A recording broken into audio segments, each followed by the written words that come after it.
Welcome back to the Crash the Pond podcast as Jake is creepily sipping out of a coffee mug, trying to make a face. It has the Mighty Ducks logo on it. Okay, got it. Yeah. I understand now why you're doing that. Yeah. It's a nice mug. It is. It's a nice mug. You've also got a Diet Coke. I do. You're also still wearing the hat that I thought we had, properly shamed out of existence. The new hat does not fit me well, so it is now my wife's hat. So this hat will still live on. Oh man. Okay. Well. And I guess people are shocked that yes, I have sleeves on today. I had a tank on, and then I decided to put on a Tottenham jersey instead. It's one step forward and two steps back, is what this really boils down to. But we've got a fun podcast today, as I'm realizing that my cat is making a on-screen appearance. Yeah, special guest. She's very intrigued by my microphone, so I thought I might be able to avoid this, but it's okay. We're gonna roll with the punches. Yeah. So, fun podcast for you guys today here, because the Ducks, they were like, you know what? Those Crash the Pond guys, they've been putting in the work. They've been grinding. They've been putting out episodes while no one else will, taking hold the whole summer off, waiting until there's actual stuff. So you know what? Because of that, because of the work that they have put in, thanklessly, we're going to give them a gift. We're going to repay them in kind with a trade. We have a trade to talk about. So thank you, Pat Verbeek. Thank you to the Anaheim Ducks. I know you did this because of us, and we're thankful for it. And it's important to express gratitude. Gratitude is very important. Yeah, Pat Verbeek definitely made this trade just for us because he knew, first off, we would love this type of trade. And second off, was definitely thinking, let me give them content.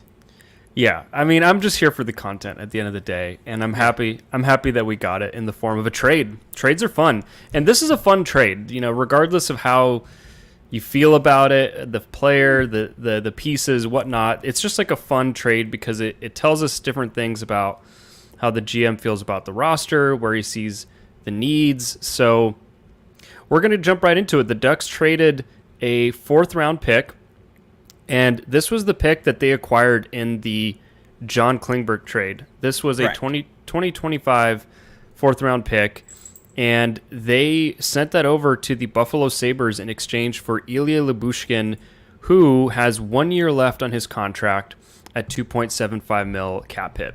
I'm giving you those details with the cap hit and stuff just to give everybody a framing of the contract. It's gonna be important information, but I don't want to get into that quite yet because, first off, as I always do with trades, there's two things. I'm going to ask you what your gut reaction was, and from there, I just really want to talk about the player. I want to talk about, because the Ducks got a roster player. They got a guy who's going to play games for them, and so I think as a fan, my first inclination would be, who is this guy? Is he any good? But first, before we get to that, when you saw this happen, what was your gut reaction? Was not a fan of it. Okay. That was my gut reaction instantly of why. I guess why necessarily make this deal? And that was just based on my gut reaction of kind of who Lyubushkin is. Mm-hmm. And upon diving into some of the numbers, the type of player he is, different things like that, I'm kind of left with the same question. And so to dive in a little bit more on that of kind of why I didn't like it at the time, why I'm more okay with it now, but I'm still not the biggest fan of this deal overall, is just that I don't know if Ilya Lyubushkin is necessarily more than a replacement level player. Like, I think at his absolute best, he is a solid in-zone defender that is all he is, and he will not do much for you and will possibly harm you from the offensive side of the ice. And so that is when he's at his absolute best. The issue is last year when he played for the Sabres, he was poor defensively, and that was actually one of the very first years that he was below replacement level in terms of defensive metrics and everything like that.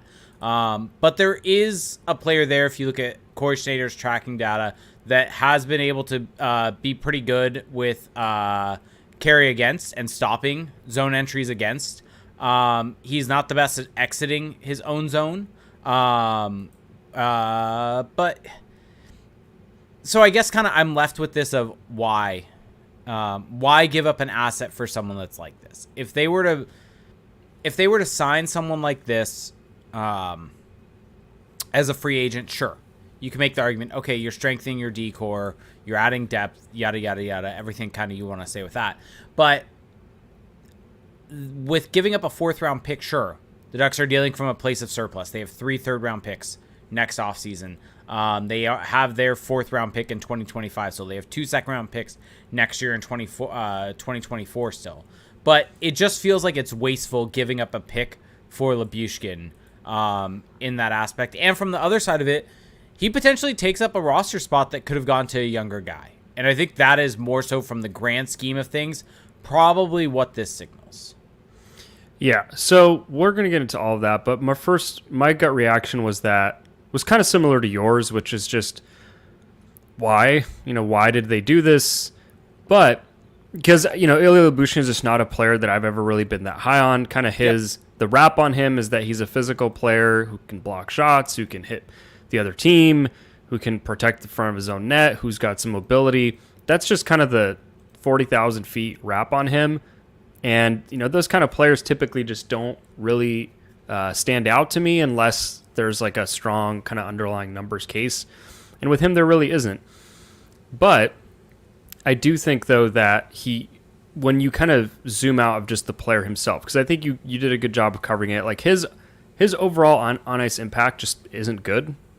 I mean, plainly speaking, like there just hasn't been a season that you can point to and say, aha, like he is solid enough or that he's above average or what have you. The 1920 season was, I think, his best season in Arizona.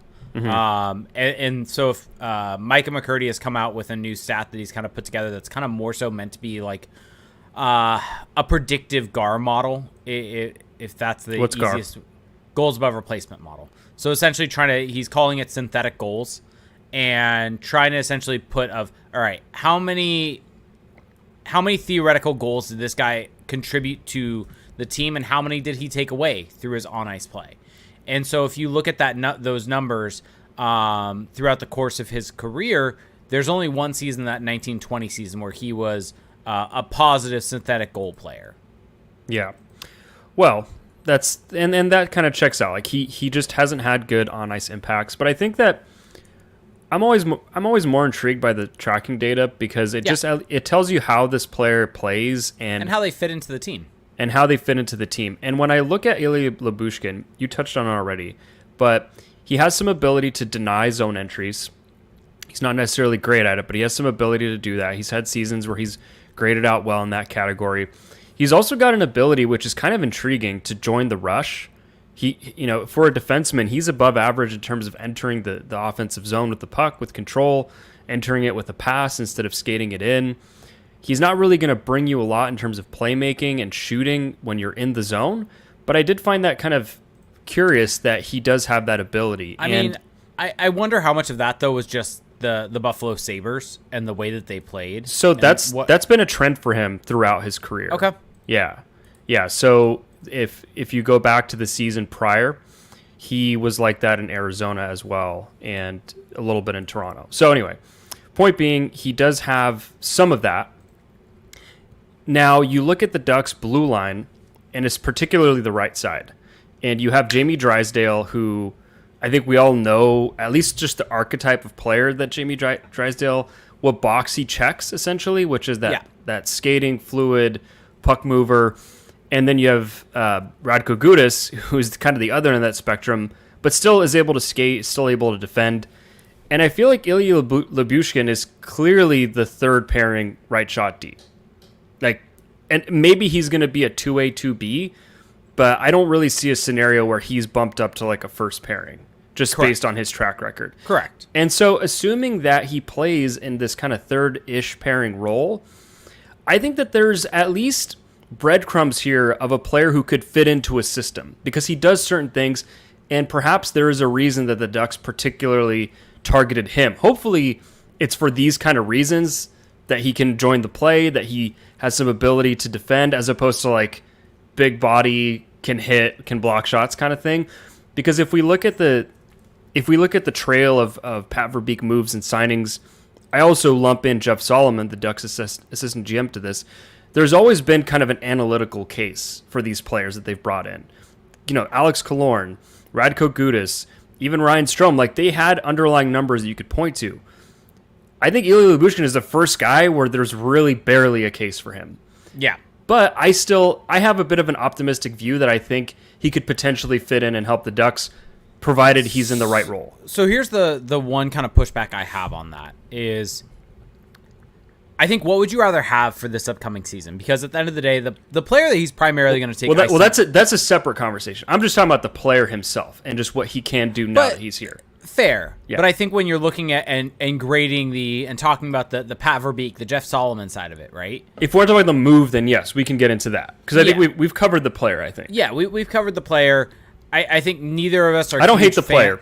He has not been great. Also, some people will mention the Ducks don't have penalty killers, and so that's probably why they brought him in. He has not been good over the tenure of his career on the penalty kill, though. Well, He's been below... Sorry, go ahead. He's been below replacement level from a goals above replacement perspective, from an expected goals above replacement, from a synthetic goals perspective. All of these metrics that we have from those types of more advanced things as compared to just looking at penalty kill percentage or things like that. He has not been good shorthanded. Yeah, and also just like one player doesn't make or break a penalty kill. Like that's a systems all hands on deck kind of thing. So, correct, but if there's a guy that has not been good over the course of his career, that kind of tells you that he's probably not going to help your penalty kill out. Maybe. Completely. I mean, maybe not. I just view that as, I don't know. Anyway, separate conversation. But talking about the move itself. Yes. The thing that there's two kind of ways of looking at this. One is this. The Ducks right now on the right side, in terms of who this spot could go to before Ilya Lyubushkin was in the picture, probably Drew Hellison, if you're talking about a young player, because he's really the only right shot that could just kind of naturally slide into that spot. So from that perspective, I don't think that Ilya Lyubushkin is necessarily causing this big traffic jam and bottleneck effect in the Ducks' defense pipeline.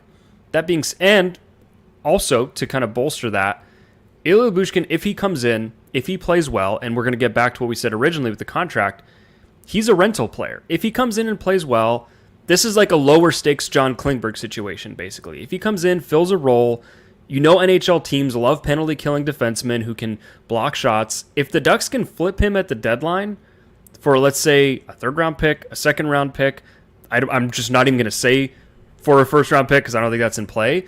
Yeah. Then this is a good, like, on its face, on paper asset play. The question, though, for me is this kind of nickel and diming, dink and dunk, I upgraded a fifth or a fourth round pick to a second. Is that worth the opportunity cost of giving the spot to a young player full time? And that's where I'm at. Because at the end of the day, there's two ways this could go, right? Either Lyubushkin plays, and that means Drew Hellison does not play, gets another year in the AHL, another year gone for Hellison. Hellison, I'm just looking up to get his exact age, but I think at the end of next season, he's going to be 24, right? I can double check that. But continue. Yeah, so I think he's going to be 24 at the end of next season. I'm looking it up. 20. He's going to be 23. So he'll be 23 at the end of next season. So this is the time where, some people may think this is crazy, but this is where the league is going, is that guys need to start breaking into the league at these ages. That is where the league has gone. That is where it's going. And adding in the fact that his entry-level contract will be coming up somewhat soon, and I'll look that part up also for when his contract will be up. I think it's going to be... I think he'll have one more year after this one, if I'm thinking about this correctly. But... So it's going to go one of two ways. Either Lyubushkin's going to play, and Hellison's not, and Hellison's going to be stuck in the AHL as a result of that, and that is prime development time for someone like that to get NHL ice time. And Hellison looked ready also. He's an RFA in the summer of 2025. Okay, so I was spot on with that part of it. Or Hellison's going to earn that spot and play, and Lyubushkin's not, and then you gave up a fourth-round pick for your healthy scratch defenseman. Mm-hmm. Right? Yeah.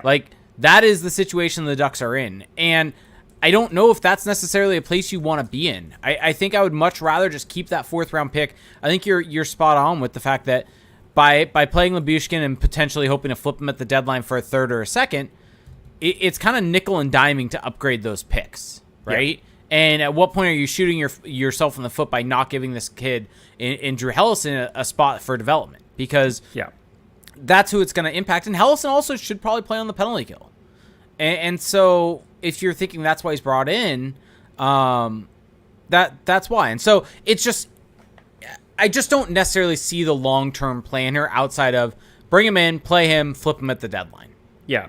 There is another argument, though, which we haven't really addressed, which is that, Drew Hellison, like, this doesn't foreclose Drew Hellison playing, right? I mean, if Drew Hellison plays well, if he has a great camp, if he plays well in the minutes that he gets, I don't think Ilya Lyubushkin's presence on this roster is, like, prohibiting him from getting minutes. No. But and I do think that, there is value in having just proven NHL talent just dotted across your blue line, because you kind of saw how that worked out last year, and that wasn't a good development environment for anyone. And so maybe just having a more stable ecosystem helps everyone in the long run.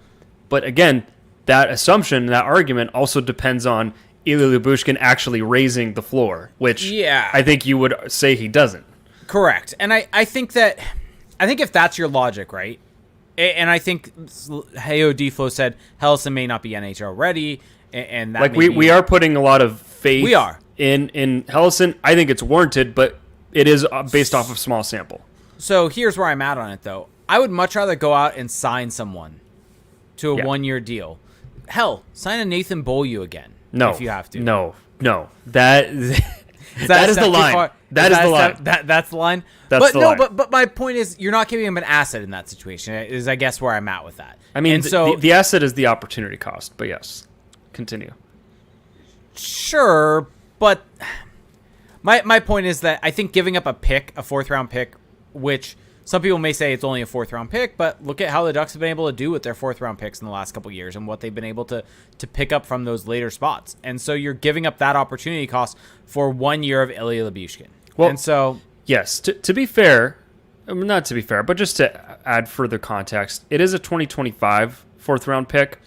And so maybe the Ducks are just thinking, well, by then we're going to be better than we are now. Fair point. And so if we flip this pick this year to get into this year's draft, it's gonna be a better pick. We're gonna scout this class more heavily than the next one. The flip side of that, though, I guess, is where I'm at with it, is that you could then use that 2025 4th round pick in the future to get someone at the deadline if you're starting to make a push and help yourself in those situations, and you've just given up a surplus pick. Yeah. I mean, it is interesting to think about. It is the Minnesota Wild's 4th round pick, so I don't know if that even plays any sort of role into any of this, that they just don't see that team becoming bad. That's maybe getting too far into the weeds. But overall, I mean, I don't really hate this deal. Like, I think when I first saw it, I was kind of thinking, this is dumb, this is why kind of thing. But now, having given it more thought, I see the upside, I see the downside, and I'm actually just really intrigued to see how Ilya Lyubushkin looks in this role, because again, I do think there is value in just having a not terrible third pairing. And again, that's assuming he gets a third pairing role. Well, what I'm curious about overall with this is what happens if Hellison passes him. Yeah, because then you're in a weird spot. Because now you can't really... If Drew Hellison passes him in training camp, which feels unlikely, like I don't know how well Drew Hellison would have to play for that to happen. But if Ilya Lyubushkin somehow finds himself on the outside looking in as like your 7th defenseman, I think it's a little awkward to have a $2.75 million 7th defenseman. What do you do then? Like, what are you getting for him at that point? Are you even going to recoup the value that you gave up for him? Like, it'd just be a weird situation. Which is probably why he ends up playing over Hellison for at least a stretch. Which I feel is a mistake. Yeah. And so let me ask you 2 questions on this from me. 1, through this trade, did the Ducks get better? I think so. Okay. I think on its face, I'm not going to say 100% they got better, but I think there's an argument that they got better. Okay. There's my very waffled answer. Just for context, synthetic goals per that stuff, Micah has a really fun thing where he's showing kind of pairings in relation to that. He is just below a third pairing defenseman. So if you think that the Ducks maybe on that right side did not even have that last season, then he's an upgrade. Then he's an upgrade and makes their team better. And I think that is an important way to frame it, that is an improvement on things. Yeah. But having said that, I would kind of push back and say I would much rather have Drew Hellison in that position. But here's the other question that I have. If, let's say, the Ducks started the season with Hellison and found out that, no, he was not ready, actually, and they're playing Robert Hagg on the right side for a couple of games because Hellison could not cut it and was sent down to the AHL as a result of it. Do you think that they could have found a guy like an Ilya Lyubushkin to trade for? Maybe, but I think that doing it this way, now you already have your insurance policy, and like he is tradable. Like it's not like they got a guy on like a 2-year deal or something. Are we pronouncing Lyubushkin differently? We might. Curtis just mentioned that in our YouTube chat. I might be pronouncing it incorrectly. You're adding another Y. That's Lyubushkin? Like it's Lyubushkin. Lyubushkin? Okay, Lyubushkin. There's just no other Y. So Got it. Yeah, My bad. Yeah. Yes. But yeah, for me, ideally, I just want to see Drew Hellison get as many reps and as many minutes as possible this season, because I think that's kind of where the Ducks are at. They're in a position where they're probably not going to be in the playoffs this season, so let's just give the kids as much run as possible. That being said, I'm not a huge believer in this, but there is the thought out there of, hey, you don't want to give them too much too soon. You want to have veterans around. You also want to have these guys win battles, earn their spots, and maybe there's value to that. Maybe there isn't. Maybe you should just play the better player. Who knows? But I do think that we were just touching on this, where the Ducks were last season and how bad they were on the blue line. And we've pushed back on that a bit, that the Ducks had NHL defensemen on their roster who were just kind of victims of a terrible system at times. But there was also just some awful quality back there as well. So I think just bringing in bodies who can just play credible NHL hockey, and again, like some people disagree that Lyubushkin is that, I think there is value to that, and I don't think that this forecloses Drew Hellison. Like, look at it this way. Ilya Lyubushkin, he plays the majority of the games in the first half of the season. Hellison, who is he waiver exempt? Let's see, let me double check. Let's see. Yes, he is waiver exempt. So you have him shuttling back and forth with San Diego in the first half. You trade Lyubushkin at the deadline for that pick. You can still call, like, now Hellison is a free and clear path. So I think that this, while yes, this is not necessarily what I would have done, I just don't think that it's foreclosing anything really for Drew Hellison, at least beyond the first half or up until the trade deadline for this season. Yeah. And maybe that because it's mid-August or end of August now, there's just not much else to talk about, and so we want to draw big takes out of everything, that any sort of news.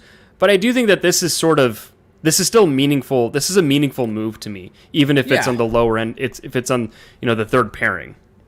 Well, it's meaningful because you look at kind of the Ducks' third pairing, the Ducks' lineup throughout all of last season. And actually, let me ask you this.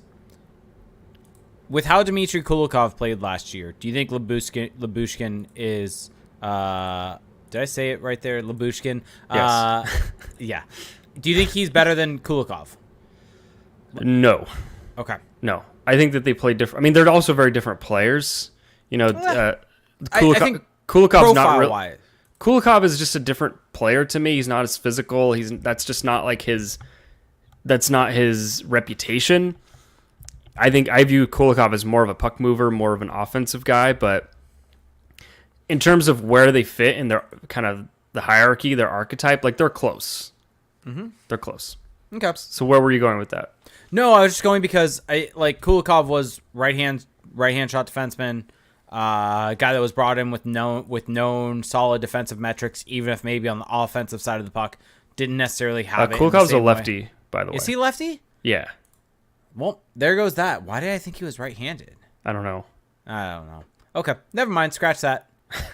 Yeah, but he would. But I mean, I see what you're kind of saying, though. Yeah. Like I get the gist of what you're saying. They brought him in, and look, they traded him. Like, this is the other thing too. Is like, I'm ready to proclaim this and look into my crystal ball. And now Jake is being, there's something going on in Jake's background. But I'm ready to look into my crystal ball and say this to everyone listening. I 100% expect Ilya Lyubushkin to be traded this season for the Ducks. I don't think that you go out and get a defenseman on a 1-year contract and you end up not flipping him or extending him. Like, I just don't see a scenario where Ilya Lyubushkin is a Duck beyond the trade deadline. Do you agree with that? I think there's a scenario. I just what's don't this? think it's I mean, I don't think what's it's a likely scenario. What's the percentage chance in that scenario? 5%. Okay, I went 100%. Maybe. He's gone. Like, I just don't. I don't even see it. Like, how can you? How can you justify it? The justification is that If they're in the playoffs, yeah. And Lyubushkin has been a very solid defensive steadying presence for this team, a heavy penalty killer, someone that's really become a stalwart for them on the blue line on that bottom pairing. Well, let's examine those. Those like variables. I said. No, like I said. But this is why I'm so confident because A, I don't think the Ducks are going to be in the playoff race, and B, although I think Ilya Lyubushkin can be okay, we have a lot of data suggesting he's not even okay. So, yeah. Like, all roads lead to Rome. I think he gets traded by the deadline. And again, we have to keep this in mind because I feel like people, didn't really give or be credit for the Klingberg trade. If the Ducks recoup anything that's an upgrade over this, it's a win. Even if they get a 3rd round pick, it's a win. In just the arbitrage, just the exchange of goods. Like, you can argue that it wasn't worth it. It's the same thing with Klingberg. Though. People said that about Klingberg. That yes, they got Nesterenko, they got a 4th round pick, but it wasn't worth it. That there was an opportunity cost of having him on the team. Well, I disagree with that because I think they didn't give up anything besides cap space. You could argue they should have done something else with that cap space. That they could have done something else with that roster spot. But I think it was just a genuinely good use of the cap space in the roster spot. Yeah.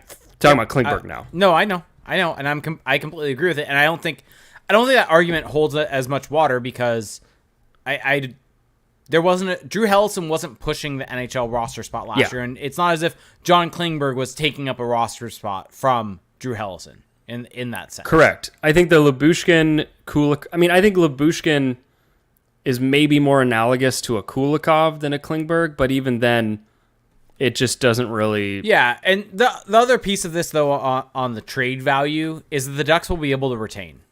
Yes. Well, that's why I've been saying 2nd round pick. Yeah, because I don't think Lyubushkin gets you a 2nd on his own.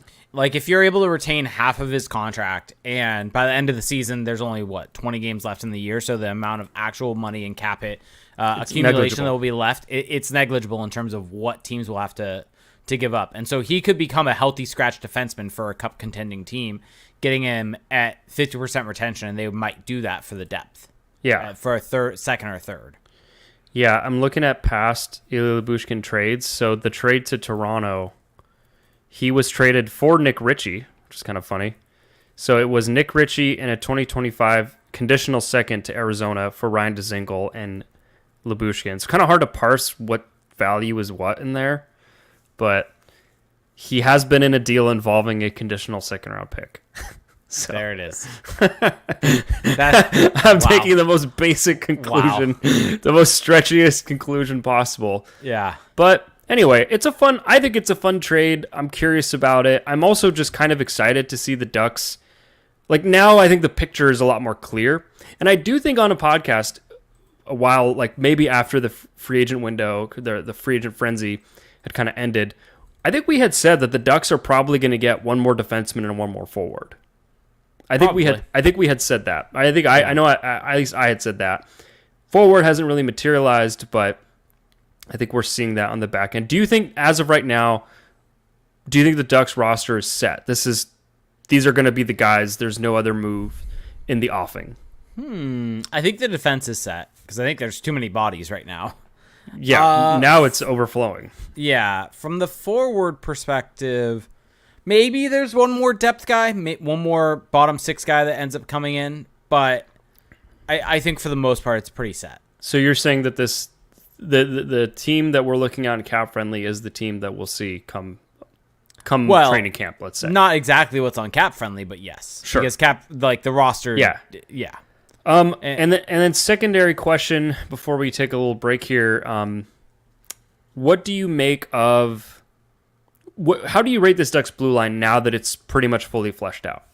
All right, so let's just kind go with this reading of it, that's going to be Fowler, Drysdale, Zellweger, Gudas. Zellweger. Okay. I mean, who would you have put there? Hag. I You're just stumped by that. I will be very mad and very sad if it ends up being that. But I'm going for the most positive reading of it, of being Fowler, Drysdale, Zellweger, Gudas, and then Lacombe, Lyubushkin. Okay. Wow, interesting. That is not the direction I went, but so what do you make of that? How do you feel about this blue line? I mean, I would rather that be Hellison. That's still where I'm at there, is that I'd rather that be Hellison. But I think it's a much improved blue line, I think. Like I think Gudas does a lot for them. I think Zellweger jumping in is going to do a lot for them. I think Lacombe looked really good, and so Drysdale. Drysdale coming back and having hopefully a big bounce back year for him. So what about this? Fowler, Drysdale, Hag, Gudas, Lacombe, Lyubushkin. I mean, that's exactly what I said. Just you had Zellweger, and you had But so I mean, how do you feel about Hag instead of Zellweger? Don't love it. Don't love it. Yeah.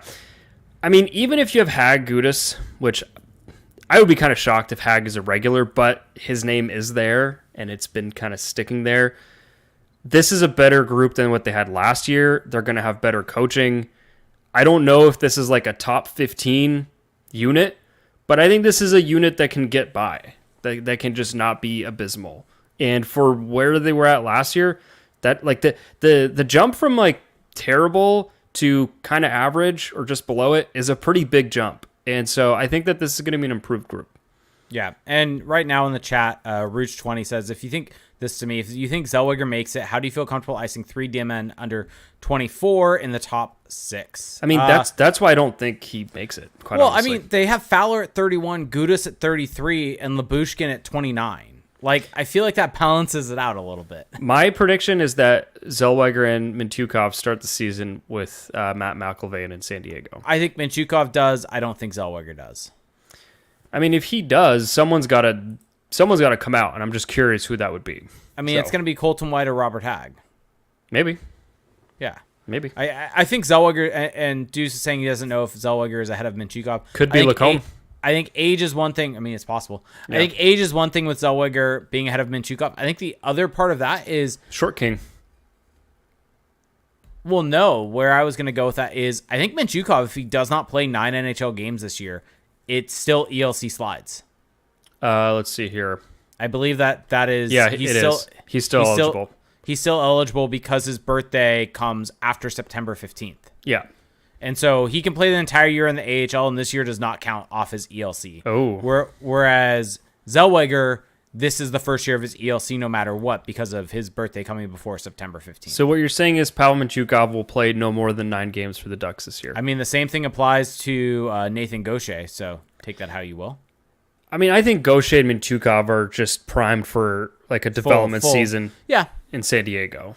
Yep. And I don't think that's a bad thing. And so that's why I think Zellweger gets a lot more NHL games than Mintyukov. I think Mintyukov's going to have to force his way onto the NHL roster to get to get more than 9 games. Yeah. No, I think that contractual status is a good point. Yep. So that's what I'm here for. Yeah. Well, and you know what? I'm also here for these types of ad reads. The Premier League is back in action, so it's only right we partner with the Premier Men's grooming company, Manscaped. A class above the rest, Manscaped is now focusing on their off-ball movement with their Beard Hedger Pro Kit. Manscaped is known for their elite ball skills, but with the Beard Hedger, they're helping people notice that pretty face too. So whether you're Lionel Messi down south or just focusing on looking sharp like Ronaldo, you can get the best men's grooming products at manscaped.com and get 20% off plus free delivery with our code CTP at checkout. The Beard Hedger is now available worldwide, so men from La Liga to Serie A can get immaculate facial hair to match the boys downstairs. The Beard Hedger face trimmer is a juggernaut of fixing faces. First off, this waterproof cordless trimmer has a rotary wheel that gives you 20 hair cutting lengths, all with one guard, so no more messy drawers full of extra add-ons. Yeah, you heard that. No more drawers full of 20 different guards. I mean, I was just cleaning out the area underneath my sink, and from a previous trimmer, found so many of those guards and had to put them in one, and it was so nice with the beard trimmer just having one one guard that would handle everything. So plus the trimmer has a titanium coated T-blade that is tough on hair but smooth on your face, leading to single stroke efficiency that brings satisfaction one stroke at a time. And just because Manscaped has moved above the groin doesn't mean they've lost track of the ball. They still have the Lawnmower 4.0. The trimmer is simply the best hygiene tool to help keep the grass on the pitch the perfect length. The Lawnmower 4.0 ceramic blades reduces nicks and cuts in your most sensitive regions. This revolutionary tech is the best defense you could find for your penalty box. The trimmer's battery also lasts 90 minutes. You could be shaving your nether regions for an entire football match. Remember to take a little water break at halftime, of course. Go get your perfect trimmer for your face and happy place with the Manscaped Beard Hedger and Lawnmower 4.0. So get 20% off and free delivery with code CTP at manscaped.com. That's 20% off with free delivery at manscaped.com and use code CTP. Celebrate a new season of the beautiful game with your newly beautiful balls and face. Okay. Well, shout out Tottenham picking up the big 2-0 win over Manchester United on the weekend as I'm wearing a Tottenham hat and jersey. Well. Wow, that was. Let me just recover from that. Of course, you picked the Premier League copy. Shocker. You gave me the choice. I mean, I did give you the choice because you're the one reading it, but yeah, still unsurprising. People are very, very happy with the football references. The other thing I wanted to say that kind of came to mind as you were talking about things Balls. yes, as you were talking about things. I mean, these guys still need to play. Like, that is probably a very obvious point, but something that I just want to underscore is that we have all these kind of thoughts, and I think that most of our thoughts are correct. Shocker, because I'm saying them. But I think most of our assumptions here about where these guys fit and just kind of where they are on the starting line, right, in this race, I think are correct. But once the gun fires, once the race starts, who knows? Like, once training camp starts, a guy can still play his way onto the team. If Pavel Mintyukov, let's use him as an example, but this could apply to any of these young guys. If he plays really well and another guy doesn't play well, that can change the picture. That guy can be on the team. And I think that just my own read from the outside is I think that the Ducks are probably open to that. They probably, if a guy comes in and shows he's ready, that's kind of like a hell yeah for everyone in the organization. Like, oh, this guy that we've been betting on is proving us right. So I don't want people to kind of listen to this and think, man, like, this is boring. I'm not going to see my favorite prospect. It might still not happen, but I think that this will be a very interesting training camp because if a guy plays well, I think they'll at least be given the chance to follow through in the NHL. So, yep. On that note, right. Questions? Are we jumping in, or is there anything else you want to talk about? Well, this is a bit of a somber note, but I thought it was kind of worth bring up. So Ducks prospect Will Francis, he had a cancer relapse, and I don't really want to go too much into detail, but just really sad. It really sucks. And he had already, I mean, it's in the word relapse, but he had already kind of gone through this, and now he's back to square one, or at least I don't know the exact diagnosis, but it's back. It really sucks. Sending him good thoughts. If anyone from, everyone that's a Will Francis fan is listening or that knows him, like, we're rooting for him. Hopefully he gets back to full health, and yeah, it just really sucks. So sending our thoughts that way. Yep. Okay. Sending all of our thoughts, sending everything to him and his family, and hopefully he can get through this again. Maybe end up at Honda Center at some point in time in the future for him. That would be an amazing story. So Yep. Another thing I wanted to point out, what was it that they said on Around the Horn? Happy trails to Jonathan Bernier, who announced his retirement from professional hockey today. Jonathan Bernier, what is his legacy as a Duck? His legacy was he had a really hot stretch as John Gibson was hurt and helped the Ducks get into the playoffs and helped them a bit in their run to the Western Conference Final in the 2017 team. And there's also a little bit of the negative of he kind of was not great in the National Series, but that's kind of who he was. He got you there. Yeah. Wow, that was a pretty good rundown, actually. I was not expecting that. That's what I'm here for. I still argue, though, one of my takes of that season, because this was me doing the podcast. I'm so glad I brought this up. Or are you airing past grievances that you wanted to publicize that you couldn't? Okay. I think I've brought it up in the past. I'm here for this. The Ducks should have traded for Ryan Miller at that trade deadline. Is that the one where he went to St. Louis? Or was that... No. That was the one where he stayed in Vancouver. Okay. And then he signed that summer in Anaheim. And so I was of the opinion the Ducks should be trading for Ryan Miller, because even though Jonathan Bernier was playing fantastic at the time, that's just like, all goalies have really good stretches throughout their time. And I think Ryan Miller would have shored up that Ducks team a little bit more. And Ryan Miller on that run may have done a little bit more than Bernier was able to do. But that's not necessarily meant to take away from what Bernier did. I mean, he was doing everything he could. Yes. And I mean, he's Jonathan Bernier. But yeah, I mean, I kind of share that, where he had a good kind of stretch there with the Ducks, and always one of those goalies who had cool pads. One thing I want to point out. Always had good style, but yeah, happy trails to Jonathan Bernier. On that note, questions. One more thing I want to bring up. Oh, the center ice logo was revealed. Oh, yes. And it is the 30th anniversary logo with a jade circle around it. There is no orange. Yeah, fascinating. On the ice.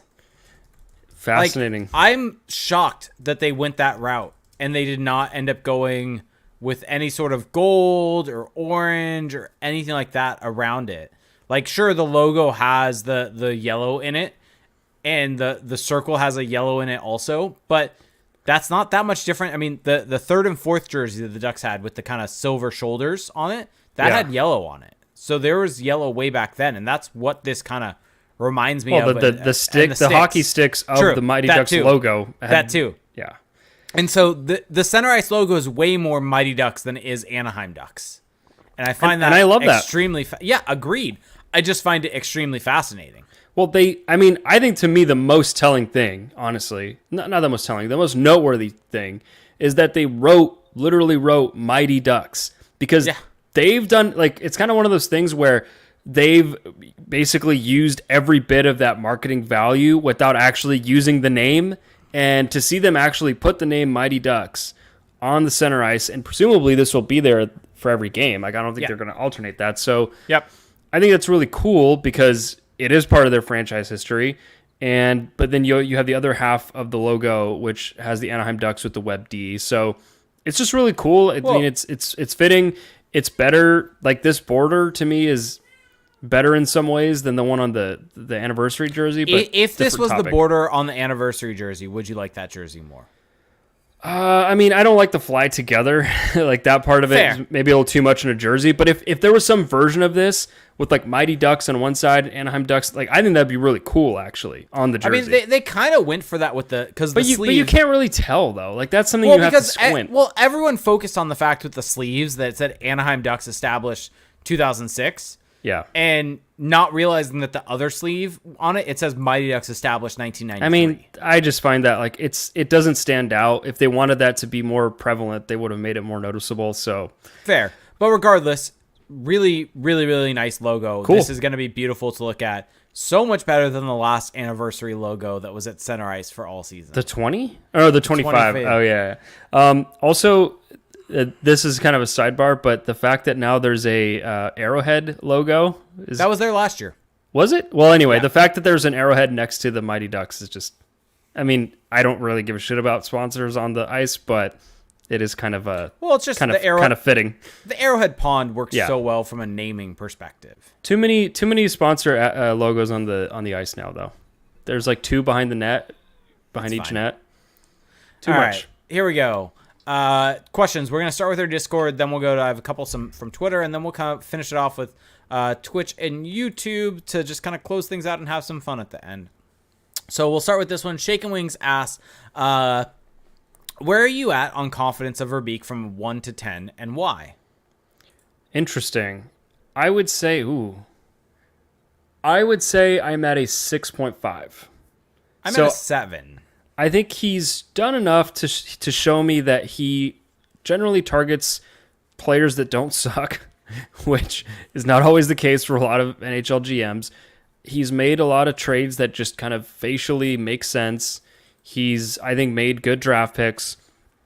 But I'm just not really convinced about how he's going about this rebuild, this kind of targeting of older players, this, signing older guys to long-term contracts. Like, I just don't really agree with the vision of what he's doing, and I'm not convinced how well it's going to work. I think it might work. Honestly, it might work in spite of the strategy. Like, I just think that the Ducks could succeed despite all of it. But I think that he's still doing it in a way that's like defensible, which is why I come down to the 6.5. Yeah, I think why I'm at a 7 as compared to 6.5 is I generally agree with kind of everything you said. But I think the part that makes me feel a little bit better is that for the most part, a lot of those things were signings. And while I don't like the term that was given out, assets weren't necessarily given up for those types of players. I think my issue with this Lyubushkin one is that assets were given up. And so that's I think we could argue about whether it gets made up at the deadline, things like that. Like everything we talked about. Well, it's also a 4th round pick. Like it's not a premium asset. But still. And so I think that the overall vision's there. I think the decisions on the fringes haven't always been the best, like letting Sonny Milano walk and things along those lines. But the overall general plan and path, I think, is correct. And so yeah, that's pretty much where I'm at. But I'm a little more skeptical of how he's gone about it. But yeah. SP84 said, our good friend Spencer, should Felix head up the inaugural gaslighting Olympics? What is that about? Why is he saying that about me? Join our Discord to find out, everyone. Why is he saying that about me? All right.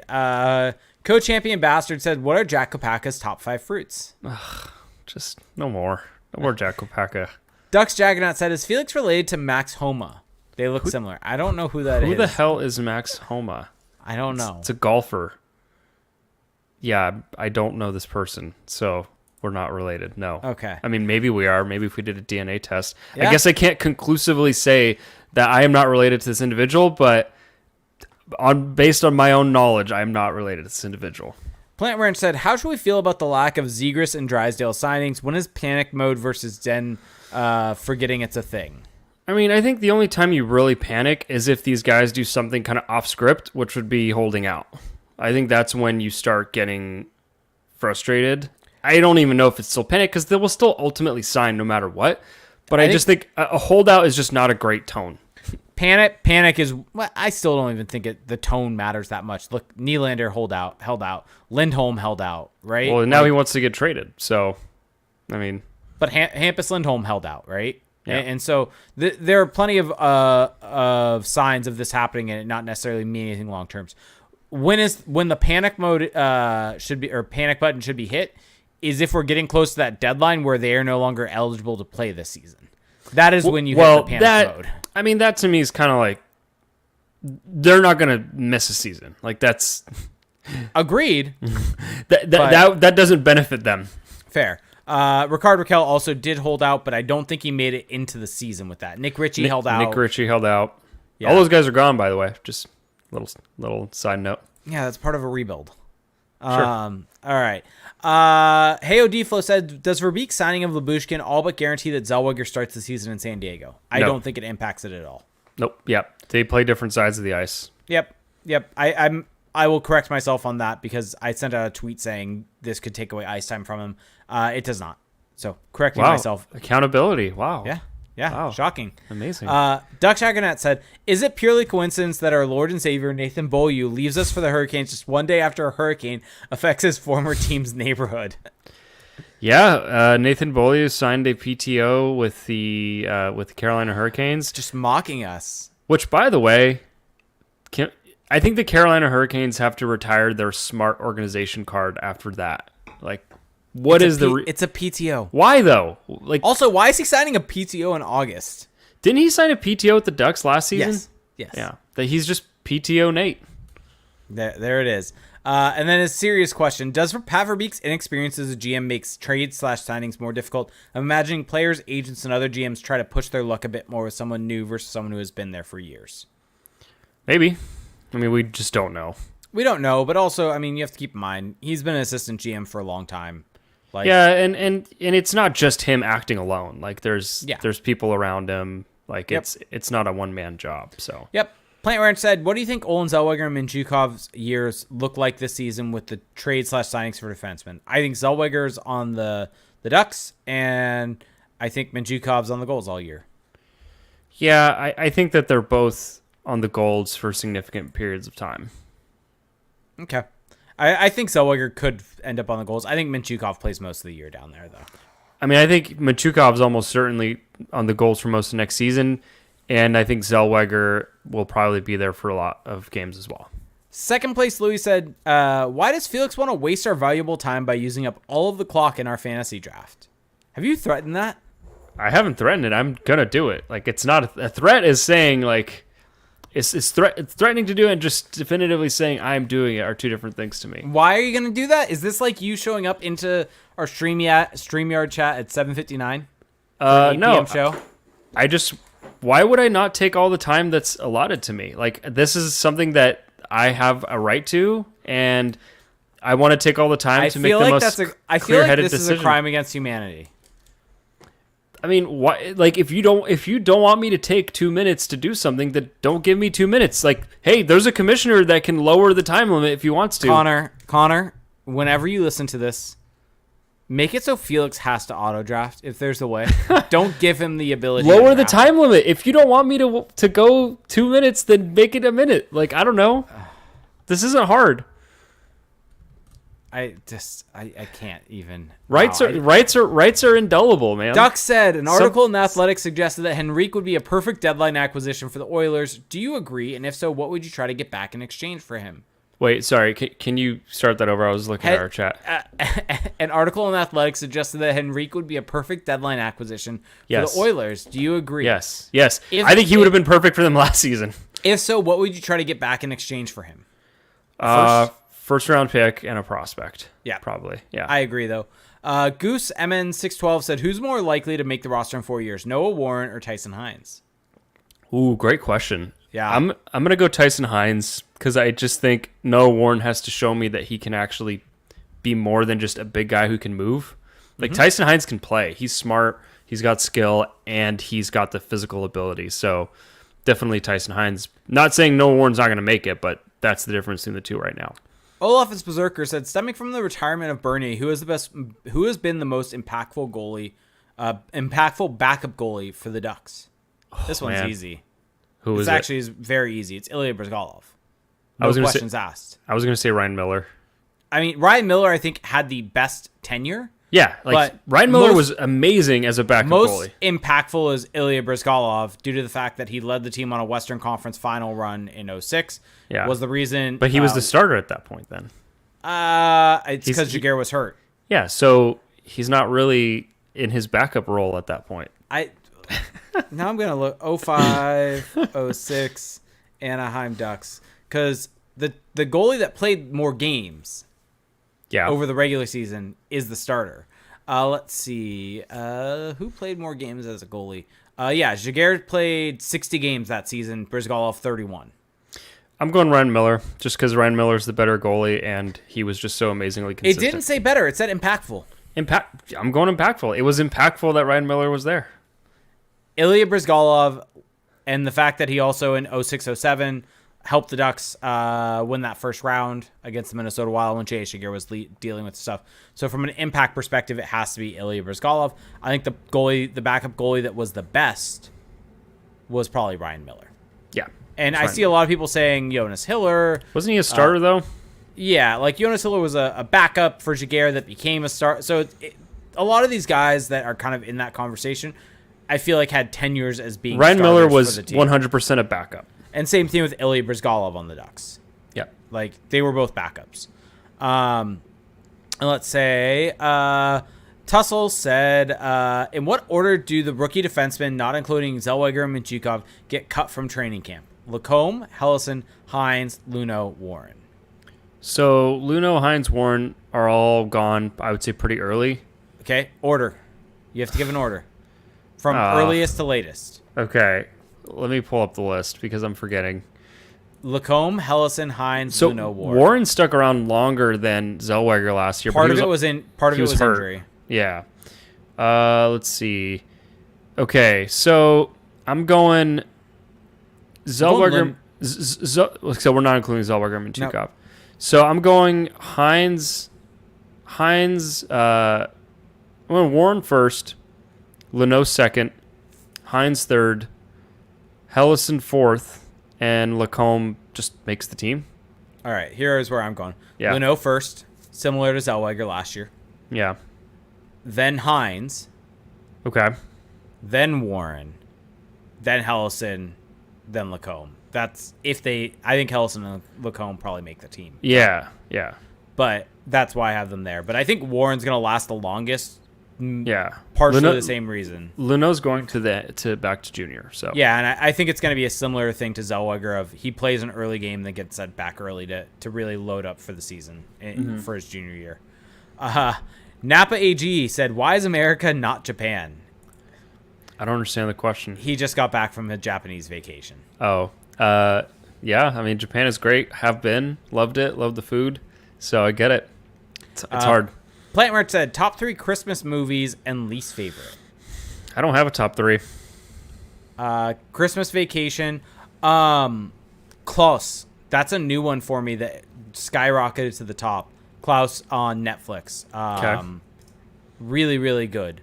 Made me cry on Christmas Eve. Wow. Was excellent. Can we add a Patreon tier for just footage of you crying Sure. to a Christmas movie? Not just crying in general, but specifically the Christmas movie. What's my third favorite Christmas movie? You don't have Elf? I feel like everyone has Elf. Probably Elf. Yeah. Least favorite?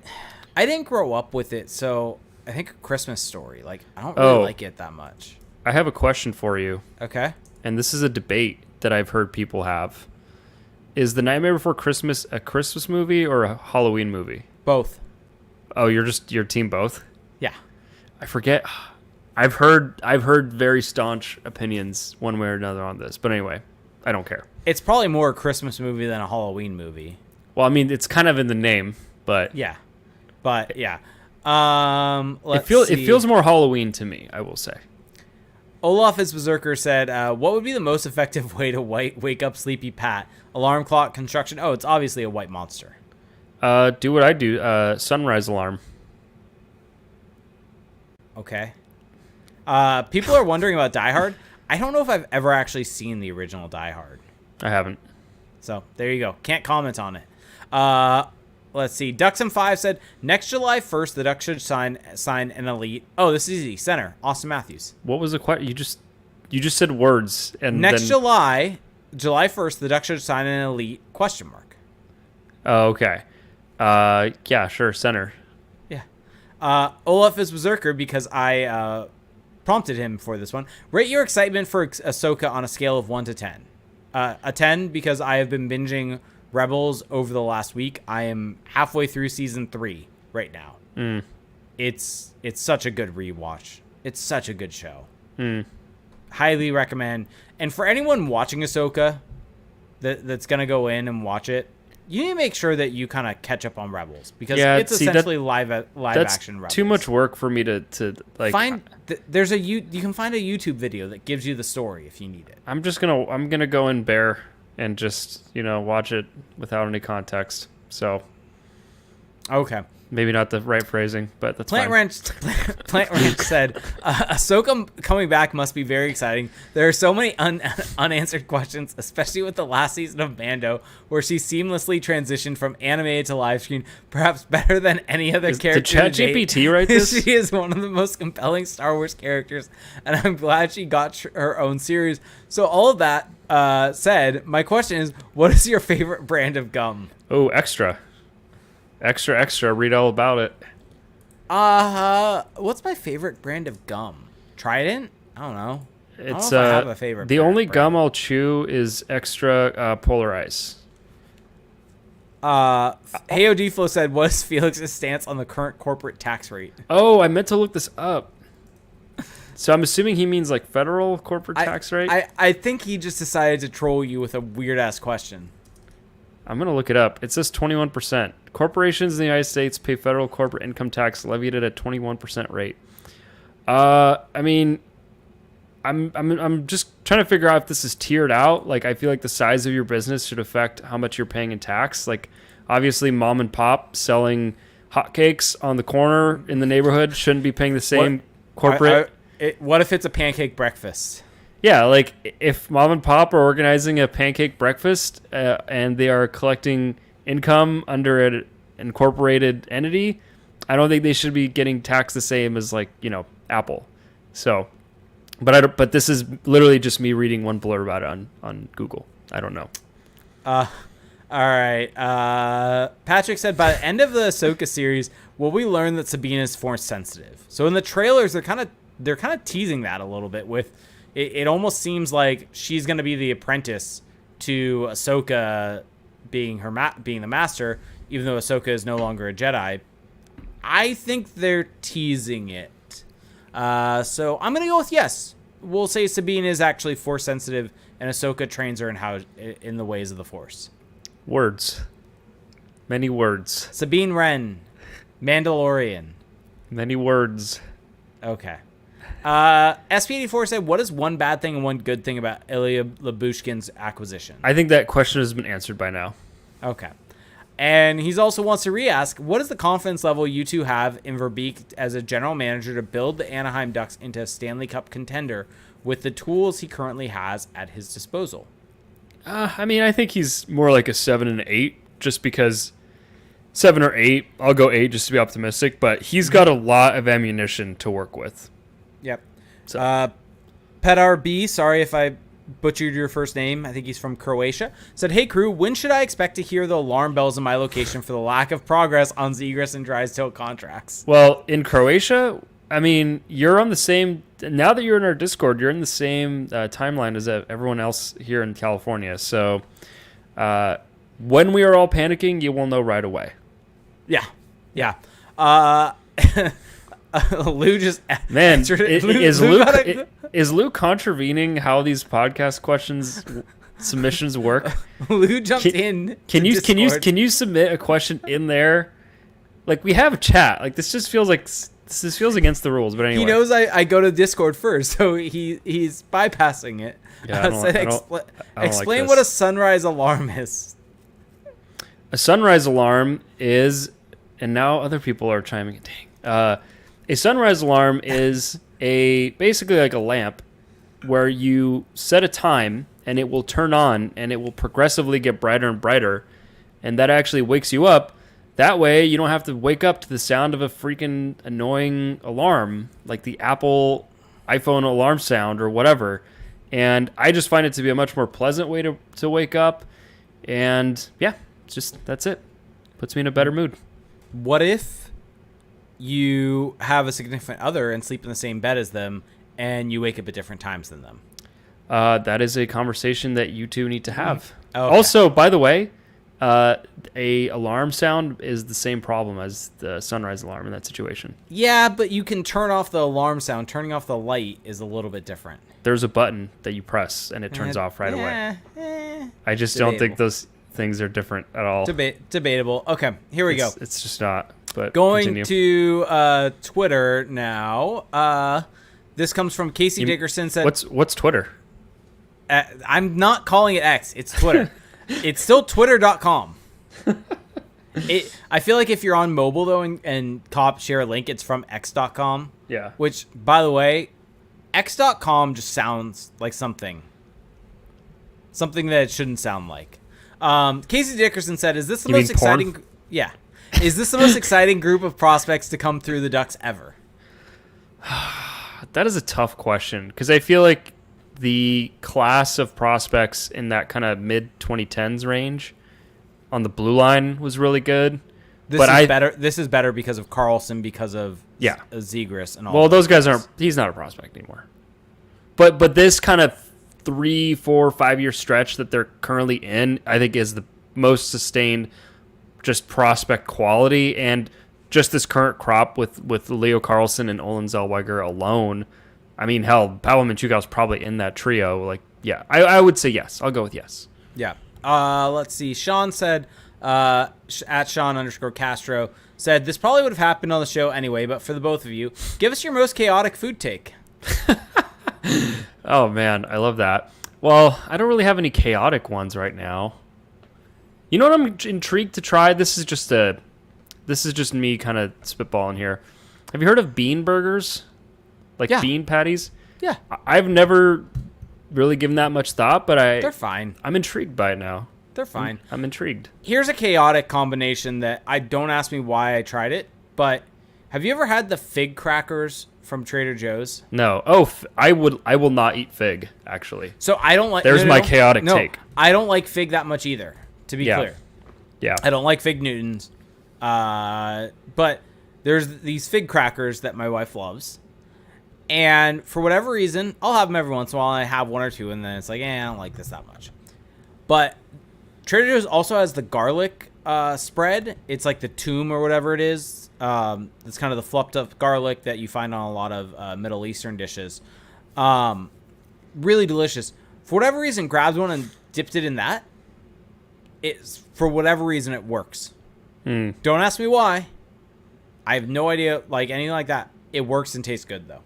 I think it's fig and olive crackers. So the olive might be the reason why. Oh, I haven't. I mean, probably my most chaotic take that just gets people in a tizzy is the fact that I enjoy eating sardines. Like, every time I tell someone I like sardines, they're like, ugh, gross, canned fish, ugh, how could you? It's like, because it's delicious and it's healthy. Yeah. That's it.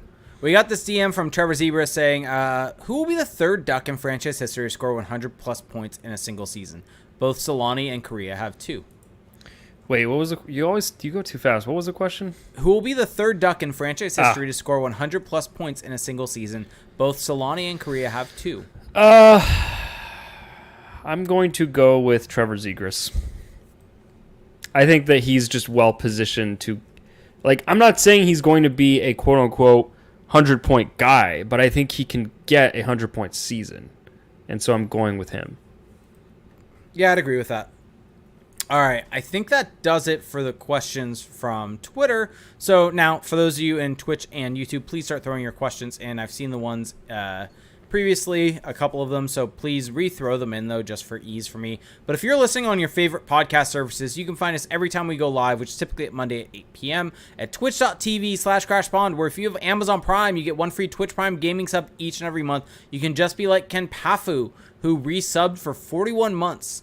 And it does help out more than you can imagine. You get special emotes in the chat, special badges next to your name. Or if you use YouTube, and come on. I know everyone here listening to this uses YouTube. Everyone does. Find us there. YouTube.com/CrashPond. Like the videos. Subscribe to the channel. We're really trying to make that push, trying to break 1,000 there. So please subscribe to our channel over there. Here we go. So we got this question from Rooch20. Said, question for Jake. Who was the brilliant genius that thought putting Thomas Partey at right back was a good idea? This is an Arsenal question. My knowledge of Arsenal players actually isn't that high for obvious reasons.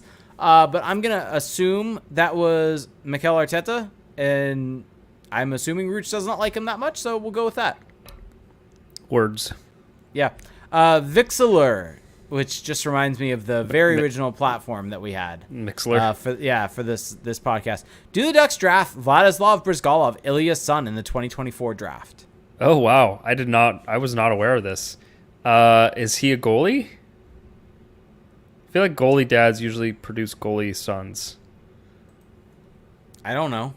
Vladislav Briz. He is a goalie per Vixler. Where is he playing? I don't know. Let's see. He is playing most recently for the Philadelphia Rebels. His numbers don't look good. Yeah, but he's a goalie, so we don't... 897 for a AAA 16U team. Yeah, so we don't even know where he's going to play this season. It looks like he hasn't actually... Yeah, I don't know. I don't know where he's going to play. This is too much to figure out. But he was playing in the NAHL, which isn't like the highest, like a very high tier junior league, at least for NHL prospects. So I'm like not even sure if he'll get drafted, quite honestly. Hardcore Luchador said, I think it's just about Thomas Tatar. Like, where does he sign? Q. Or when Tatar. will he sign? Yeah. No, see, people get on us for... Oh, here it is. Here it is. I found his original question. How is Tatar not signed, and are you thinking he could be a Duck before the season? People always get on us about, why do you always bring up Tomas Tatar? Blah, blah. It's like, people ask. People are curious, so go away. Blame Sean. The reason why he hasn't signed, I don't know, but I would guess that it's just because he kind of lost the game of musical chairs. It's a flat cap world. No one has money. He knows the cap is going up, so it's just kind of a weird situation, but I'm sure he'll end up on a team by the time the season starts. Yep. Anthony Oberstar said, would you rather have the backup goalie be Dostal or Stalock? I mean, that's the easiest question of the night. It's Lucas Dostal. I was not going to say Stalock. It depends. Does it, though? It depends on... We've talked about this. I think that most likely what's going to happen is you're going to see more of a 50-50 split than we've ever seen before, which means it should be Lucas Dostal. I mean, even if it's not, though. If it's a 60-20 split... 60-20? Oh, you mean like total games? Yeah. I mean, that's not going to happen. Like, John Gibbs is not playing 60 games. Has he ever played 60 games? Tussle saying Stalock because Gibson gets traded. He played 60 games in 17-18. So his games play like 52, 60, 58, 51, 50, 30, like if to me Lucas Dostal is an NHL goalie and he should be playing in the NHL. And if he's going to be 60-20, then just get him down to the AHL when he's taking long breaks. This is why I said the Stalock thing isn't that bad, because you can still send down Dostal when there's stretches where he's not playing. So, but I would prefer it to be Dostal. We'll discuss this after the show, but you need to look at our Discord and Hockey Talk. Just be able to see. Vixler said, question for Felix, what was / is the most fun part / task of your sports media career? What is the most fun part? I mean, sports media career is very much a, I don't want to say exaggeration, but the time that I've been doing podcasts and writing articles, probably the most fun thing I got to do was go to the Ducks, the prospect tournament at Great Park. That was just really cool to be kind of just around hockey for like 3 days, just watching prospects. Made some connections, honestly, from that are still continuing to this day, and that was in 2019. But what is the most fun thing that I do? I mean, it has to be the podcast. Like, yeah, not even a question. Because when I write articles or when I'm sharing thoughts on Twitter, you know, it kind of feels like it does feel a little bit like work to a degree. Like I kind of have to get up for that. Whereas the podcast is just sometimes maybe it is a little bit of, you know, you're just tired or whatever. But the podcast, we can do whatever we want. It's completely ours. We can shoot the shit. There's no like we are the bosses of the show, and so that's what I love about it. Which, peeling back the curtain a little bit here, that's always been something that's been super important for us ever since we left SB Nation, is keeping this as our own. Yeah. Our own entity. We control it. We can have fun with it. We can set our own schedule, do what we want, have fun with it as we go on. And so I would completely agree with that. One thing I do want to give a shout out to is, I know this was mainly for you, but I think probably one of the most rewarding things we've done is our Discord. Like we talk about this all the time, right? That it's the best place to talk about hockey. And sure, we created it. We set it up. We did all that stuff with Patreon. We've kind of built the framework, but the community that's been built in there kind of around this show, around the ideas that you and I have, I think that honestly is the most rewarding thing of these people that I consider friends now that are from there. And I mean, have been in there for years now, and it feels like a family. So that to me is, I think, one of the most rewarding things. Yeah, no, I totally agree with that. The community there is awesome, which, by the way, if you want to join, check out our Patreon page. Yep. Vixlar has another question, though. If we've had any prospects or players, we have not. Oh, I guess technically we had Alex Tanguay, but he was already an analyst at that point. Yeah, as an analyst. I did an interview with Anthony Stolars for the fourth period, which should have been on the podcast, but couldn't make that work. No, we have not because... reasons. It's difficult to get the guys. Yeah. Put it that way. Yep, we'll go with that. So I think that is it for the night. Yeah, hour 15. Feels like we got a couple of questions, actually, I found in YouTube that were earlier. Sean Fight said, are the Ducks going to be a tougher team this year because they were really soft last year? I mean, they have guys who are quote-unquote tough on the team, tougher guys on the team now, like with Gudas and Killorn. So, sure, they'll be tougher. Yeah. I don't think that it was a huge issue necessarily. The issue is that they sucked. The issue is that the D zone structure was absolutely garbage. Yeah. And then Duck said, "How does everyone feel about goal signing Mike Rochburns? I don't know who that is, so I'm hoping you do." I love when I can use the line of I'm someone who watches a lot of hockey and pays attention, and I don't know who that is, and I don't know who that is. Is it Rockburn? Because Rochburns looks like a football player. I don't know. This is very confusing. I don't know who this is. Did the Gold sign someone and we missed it? I mean, it's highly possible. I mean, I usually don't really follow like the AHL signings, to be honest with you, because it's just not guys who are going to come into our purview. Did they even announce it on their website? Yeah, I don't know. Did this actually happen? I don't know. Did this there's no evidence of this happening on the Goals website. Ducks is trolling us. All right. Donovan Morimoto actually added something in the YouTube chat. Why was Lacomb's ELC so short? 2 years with 1 year being a handful of games. It's due to the age of when you're signing your ELC. It's a preset thing in the NHL of when you're what age you're at when you sign that. I believe when you're 22 years old, which is what Jackson Lacombe was when he signed that deal, the maximum length that deal can be is 2 years. And so it's a pretty simple answer from that perspective. And quite honestly, those couple of games burning that year, because no matter what, if he had become a free agent, it still would have been a 2-year deal, no matter where he would have ended up signing that at.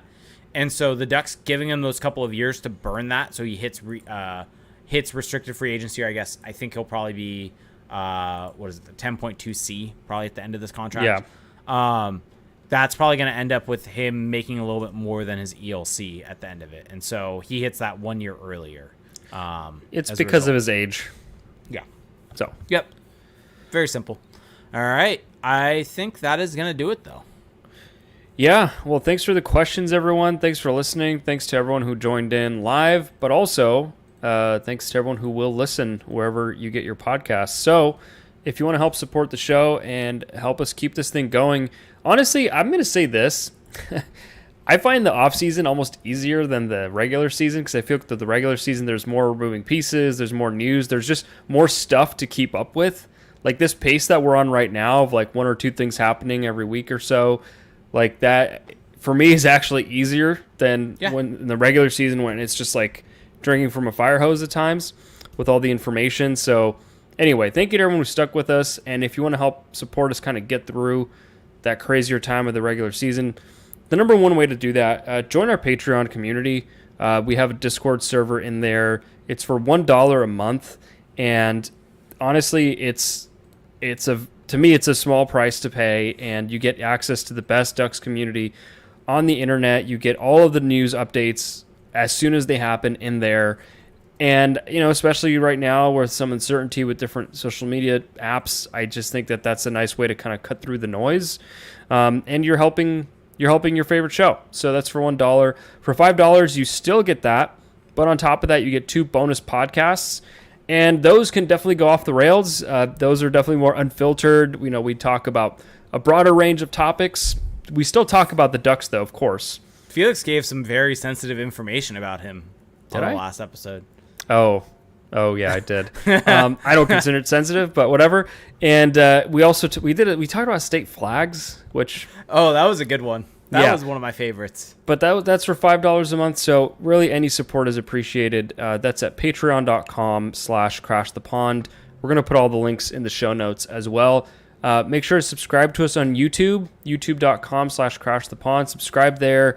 Like the video. Give it a thumbs up if you enjoyed what you listened to, what you watched, and also turn on your notification bell so that you know when the show goes up. Find us on Twitter. You can search Crash the Pond there. Search for you can also check us out. We write for the Sporting Tribune. Check out Derek Lee. Check out our website, crashthepond.com. Follow us on Twitter. Jake is on there still at Reindeer Games 91. I'm on there at Felix_Sicard. Also, I was going to mention, you can find the podcast on Apple Podcasts. Leave us a rating and a review there. And also, you can find us on Spotify. With all that being said, thank you so much for listening this week. And we will talk to you in 7 days. Have a good one. Bye.